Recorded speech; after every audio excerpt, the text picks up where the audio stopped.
गुजरात के अहमदाबाद में जो प्लेन गिरा है ना मेरे अजीज, इसमें बहुत बड़ी वजह निकल करके सामने आई है। अब 3 लोगों की वजह से कह लीजिए या 3 बड़ी वजह से कह लीजिए। अभी आपके सामने ये खुलासा हो जाएगा। 5 से 7 मिनट तक हमारे साथ बने रहे। अस्सलामु अलैकुम वरहमतुल्लाहि वबरकातुहू। प्यारे नाज़रीन, कैसे हैं आप? उम्मीद करता हूँ आप सब खैरियत व आफियत से होंगे। प्यारे नाज़रीन, मैं आज आपके सामने सलमान भाई की एक बहुत ही ज़रूरी वीडियो लेकर हाजिर हुआ हूँ। इस वीडियो को आपने प्ले किया है तो इस वीडियो को आप आखिर तक जरूर देख कर जाएं और इस वीडियो को ज्यादा से ज्यादा शेयर भी करें। आइए आप सबका टाइम न लेते हुए इस वीडियो को शुरू करते हैं। अभी जो मेन मुद्दा है कि किस वजह से, वो कौन कौन सी बड़ी बड़ी वजह है जिनकी वजह से प्लेन क्रैश हुआ है। बहुत सारी तादाद में लोगों के जहन बन गए कि प्लेन में नहीं बैठेंगे। अब बड़ी वजह क्या है भाई? जब इस वजह को सुनोगे ना, आप भी सोचोगे प्लेन में बैठने से पहले अल्लाह सबकी हिफाजत फरमाए। पहले आप ये वीडियो देखिए, जिस वीडियो पर हम रिएक्शन आपको देने वाले हैं, बताने वाले, समझाने वाले हैं, कुछ दिखाने वाले हैं आपको। यूट्यूब पे देख रहे हो तो सब्सक्राइब कर लेना और फेसबुक पे देख रहे हो तो फॉलो कर लेना। क्यों? क्योंकि हमेशा हम अच्छे और सच्चे पैगाम आप तक पहुंचाते रहते हैं। आज 16 जून है और चांद की 19 तारीख है। 5 से 7 मिनट बने रहे हमारे साथ, अपडेट को जान लीजिए। उसके बाद में हमने अल्लाह के नबी सल्लल्लाहु ताला अलैहि वसल्लम का फरमान बताया है, एक कलाम भी सुनाया है जिसकी फरमाइश है राजस्थान से, जहांगीर हुसैन डीडवाड़ा से। पहला आप ये मुकम्मल अपडेट देखिए, उसके बाद में आंखें खुल जाएंगी हर एक भारतीय की, हर एक हिंदुस्तानी की और हर एक इंसान की। देखिए ज़रा क्या खुलासा हुआ है, क्या क्या कमियां थी विमान में और किस वजह से, किस बड़ी बड़ी वजह से ये प्लेन क्रैश हुआ है। ज़रा देखिए। गुजरात में अहमदाबाद के सरदार वल्लभ भाई पटेल एयरपोर्ट से दोपहर 1:38 पर एक प्लेन 3000 मीटर वाले इस रनवे पर दौड़ लगाता है और हवा में उड़ जाता है। और 1:40 पर ठीक 2 मिनट के बाद जैसे ही वो हवा में 625 फीट की ऊंचाई पर पहुंचता है, वो वापस जमीन की तरफ आने लग जाता है और एयरपोर्ट की बाउंड्री के बाहर एक रिहायशी इलाके की इमारतों पर गिर जाता है। तेज आग का गुबार उठता है। उसके बाद इलाके को काला धुआं घेर लेता है। ये प्लेन एयर इंडिया का था दोस्तों। इस प्लेन में 242 लोग सवार थे। ये सब अहमदाबाद से लंदन जा रहे थे। एयर इंडिया का ये प्लेन खच्चाड़ा था और ये कितना कूड़ा था इसके बारे में आज ही एक पैसेंजर आकाश वत्स ने बताया है। आकाश वत्स ने इसी प्लेन से दिल्ली से अहमदाबाद की यात्रा की थी। अहमदाबाद से ही ये प्लेन लंदन के लिए उड़ा था। तो उन्होंने इस प्लेन को लेकर क्या कुछ कहा और क्या कुछ सवाल उठाए, सुनना बेहद जरूरी है। सुनिए।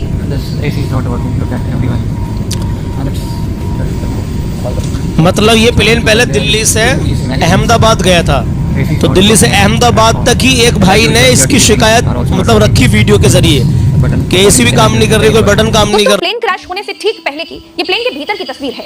देखिए दोस्तों, जिस प्लेन का एसी तक काम नहीं कर रहा था, जिस प्लेन की लाइट पैसेंजर के जलाने से जल ही नहीं रही थी, वो प्लेन कितना खटारा होगा इसका अंदाजा तो आप लगा सकते हैं। जिस प्लेन के एसी का रखरखाव तक नहीं था, उस प्लेन के इंजन का कितना ध्यान रखा जाता होगा, ये सोचने वाली बात है। ये तस्वीर देखिए। इस तस्वीर में दिखाई दे रहा है एक परिवार जो कि राजस्थान के बांसवाड़ा का है। सबकी विमान हादसे में मौत हो गई। डॉक्टर कोनी व्यास पैसिफिक हॉस्पिटल से इस्तीफा देकर अपने पति प्रदीप जोशी के साथ लंदन में शिफ्ट होने वाली थी। आज सभी बच्चों के साथ जा रही थी और इस दुखद हादसे का शिकार हो गई। सवाल ये है दोस्तों कि कैसे हुआ ये प्लेन हादसा? क्या इसके पीछे कोई विदेशी साजिश है? क्या एयर इंडिया का प्लेन ज्यादा गर्मी के कारण क्रैश हो गया? क्यों बोइंग कंपनी के इन जहाजों पर 3 महीने का प्रतिबंध लग चुका था? क्यों बोइंग के ये जहाज खटारा कहे जाते हैं? क्या कम रनवे पर दौड़ाकर प्लेन को उड़ा दिया गया? क्या ज्यादा माइलेज के चक्कर में 242 लोगों की जान चली गई? क्या एयरपोर्ट के बगल में मौजूद साबरमती नदी में प्लेन को गिराकर यात्रियों की जान बचाई जा सकती थी? एक एक बात बताऊंगी दोस्तों, सारी कहानी आपको समझाऊंगी। दोस्तों, एयर इंडिया का जो प्लेन क्रैश हुआ वो बोइंग कंपनी का था। बोइंग अमेरिकी कंपनी है। इस प्लेन क्रैश में गुजरात के पूर्व मुख्यमंत्री विजय रूपाणी भी नहीं रहे, वो भी इस हादसे में मारे गए। कोई जिंदा बचा है? फिलहाल मेरे वीडियो करने तक तो ऐसी कोई खबर नहीं आई। एयरपोर्ट बाउंड्री के बाहर जिस इमारत पर एयर इंडिया का प्लेन गिरा, उसमें आधा प्लेन इमारत के इस ओर फंस गया और आधा दूसरी ओर, आधा नीचे जमीन पर गिर गया। प्लेन के टायर इमारत में फंसे रह गए, कुछ टायर जमीन पर बिखरे हुए मिले। प्लेन कई जगहों से टूट गया और टूट जाना, हर जगह से बाजे की तरह बजना बोइंग 787 ड्रीम लाइन की विशेष आदत है। माइलेज पूरा, लेकिन सिक्योरिटी 2 कौड़ी की भी नहीं। ये मैं नहीं कह रही हूँ, आगे बताऊंगी क्यों कह रही हूँ। लेकिन जिस इमारत पर यह प्लेन गिरा दोस्तों, वो डॉक्टरों का अतुल्यम हॉस्पिटल था। 60 इंटर्न डॉक्टर इसमें थे। 6 डॉक्टर्स के मारे जाने की खबर आ चुकी है। सब इस मेज पर बैठकर खाना खा रहे थे। दोस्तों, हादसे के बाद हॉस्पिटल्स में खून कम पड़ गया। ब्लड डोनेशन के लिए अपीलें करनी पड़ गई। स्ट्रेचर्स और एम्बुलेंस कम पड़ गए। इलाका सीरिया, इराक जैसा लगने लगा था। बिल्डिंग्स काली काली दिखाई देने लग गई। जमीन पर खड़ी कारें जलने लगी थी। लेकिन अब भी दोस्तों सवाल वही है कि आखिर क्या इस हादसे को टाला जा सकता था? क्या 242 लोगों की जान बचाई जा सकती थी? तो जवाब है हाँ, बचाई जा सकती थी। लेकिन भारत में, भारत की सरकार के लिए भारत के लोगों की जान की कीमत एक वोट से ज्यादा और कुछ नहीं। सोचिए, गाड़ी विदेश में चलती है, पूरी सेफ्टी फीचर्स के बिना वो चल ही नहीं सकती। एक 4 पहिया गाड़ी भारत में चलती है, उसमें कम पैसे खर्च करने वालों को 2 एयरबैग मिल जाते हैं, उससे ज्यादा खर्च करने वालों को 4 एयरबैग मिल जाते हैं, उससे ज्यादा पैसे खर्च करने वालों को कार में 6 एयरबैग मिल जाते हैं। यहाँ की सरकार की नजर में लोगों की जान की कीमत पैसे के हिसाब से तय होती है, जबकि विदेशों में कंपनियों के सेफ्टी फीचर्स हर गाड़ी में बराबर होते हैं, चाहे कोई रामू खरीदे या फिर कोई सेठ खरीदे। यही बात क्रैश हुए बोइंग कंपनी के 787 ड्रीमलाइनर विमान पर भी लागू होती है दोस्तों। एयर इंडिया के इस क्रैश हुए विमान में इंजन की खराबी या टेक्निकल फॉल्ट बताया जा रहा है। लेकिन सवाल यह है कि विमान में 2 इंजन दिए जाते हैं। दोनों इंजन उड़ान के दौरान चालू होते हैं। अगर एक इंजन में कोई खराबी आ जाती है तो दूसरा इंजन इतना केपेबल होता है कि जहाज को वो सही सलामत पास के किसी एयरपोर्ट तक पहुंचा पाए। लेकिन बोइंग का ये ड्रीमलाइनर विमान उड़ते ही गिर गया। दैनिक जागरण के मिड डे अखबार में आज एक ऐड छपा था जिसमें एयर इंडिया का विमान बिल्डिंग फाड़कर बाहर निकलता हुआ दिखाई दिया। ये इत्तेफाक था या उसी तरह की घटना? खैर दोस्तों, अब मैं आपको बताऊंगी कि कैसे बोइंग के यह खटारा विमान मौत के सौदागर बनकर आसमान में उड़ रहे हैं। 2013 की बात है। दो नए ड्रीमलाइनर 787 विमान जापान की दो एयरलाइन कंपनियों के बेड़े में शामिल किए गए थे। इनमें लगे बैटरी में आग लग गई। आग लगने के चलते उसकी इमरजेंसी लैंडिंग करवानी पड़ी। अमेरिका के फेडरल एविएशन एडमिनिस्ट्रेशन ने 3 महीने के लिए दुनिया भर में सभी ड्रीमलाइनर विमानों की उड़ानों पर रोक लगा दी थी। उसके बाद बोइंग ने अपने बैटरी सिस्टम और उसके इंजन की गर्मी से बचाने के तरीके में कई सुधार किए थे। 2020 से 2022 के दौरान ड्रीमलाइनर में कई मैन्युफैक्चरिंग डिफेक्ट की खबरें आई थी। बोइंग ने भी माना था कि ड्रीमलाइनर की मैन्युफैक्चरिंग में कई तरह की फॉल्ट्स हैं। अप्रैल 2024 में दोस्तों बोइंग में काम करने वाले एक विस्ल ब्लोअर ने दावा किया था कि ड्रीमलाइनर 787 की बॉडी के कुछ हिस्से ठीक से नहीं जुड़े हैं और ये उड़ानों के दौरान बीच में ही टूट सकते हैं। ये विस्ल ब्लोअर इंजीनियर सैम साले थे जो 10 साल से ज्यादा समय से बोइंग में काम कर रहे थे। बोइंग में लंबे समय तक काम कर चुके जॉन बर्नेट ने 2024 में ड्रीमलाइनर 787 की सेफ्टी को लेकर के कई सवाल उठाए थे। मार्च 2024 में उनकी रहस्यमयी परिस्थितियों में मौत हो गई थी। घर के पास ही एक पार्किंग एरिया में उनकी लाश मिली थी। दोस्तों, बोइंग 787 में इलेक्ट्रिकल सिस्टम का फेलियर, विंडशील्ड में दरार, फ्यूल लीकेज और सॉफ्टवेयर में कई गड़बड़ियां होती रही।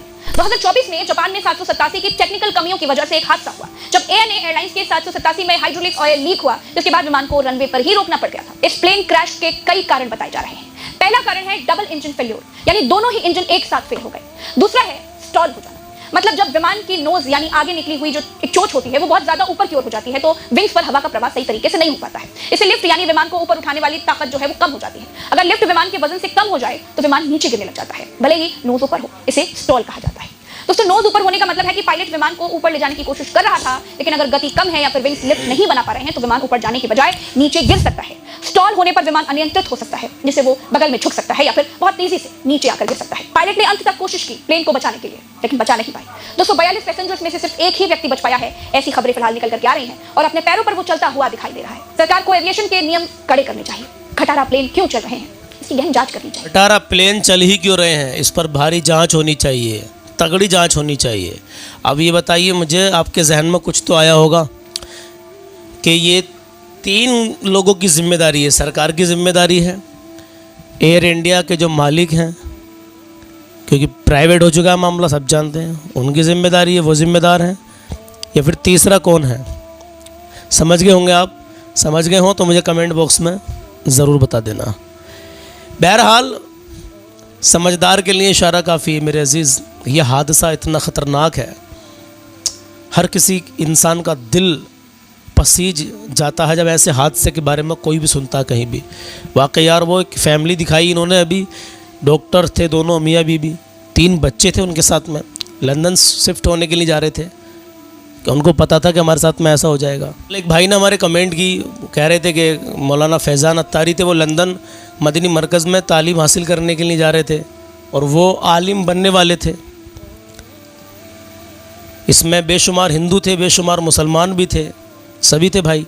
या अल्लाह हमारे मुल्क को, हिंदुस्तान को ऐसे हादसों से महफूज फरमा। आमीन, अल्लाहुम्मा आमीन।